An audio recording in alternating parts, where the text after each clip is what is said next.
শোনেন, স্ত্রীকে সকালবেলা ঘুম থেকে উঠে স্বামী বলে, এই উঠো তো, উঠে আমার ব্রাশটা দাও, তারপর একটু গরম পানি করে দাও, গোসল করো। এই কি ওয়াশরুমে গেলাম, সাবান কোথায়, সাবানটা দাও। এই আমার লুঙ্গিটা দাও তো, আমার তাওয়ালটা দাও তো।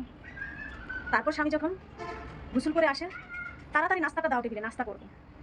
তারপর যখন স্বামী বাহিরে যায়, মানে ঘরের বাহিরে যায়, এই বাগানের টবগুলোর মধ্যে একটু পানি দিলা না, তাড়াতাড়ি পানি দাও। স্বামী চলে যায়। তারপর দুপুরবেলা লাঞ্চে এসে বলে, তাড়াতাড়ি আমি আসতেছি, ফোন করে তাড়াতাড়ি খাবারটা রেডি করো। খাবারটা এমন হলো কেন, একটু লবণ কম হয়ে গেছে, একটু ঝাল বেশি হয়ে গেছে, কালারটা এমন ফ্যাকাশে কেন, কালারটা তো আরো সুন্দর হতে পারতো।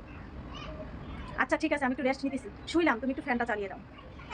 আরে আমি তো পানি খেতে ভুলে গেছি, আমাকে এক গ্লাস পানি দাও তো। এমন করতে করতে রাত চলে আসে। রাতে যখন স্বামী বাসায় আসে, তখন স্ত্রীকে বলে, তুমি সারাদিন কী করো, কী বা কাজ করো সংসারে, তুমি টাইম পাও না কিছু করার জন্য, ইত্যাদি ইত্যাদি অনেক কিছু।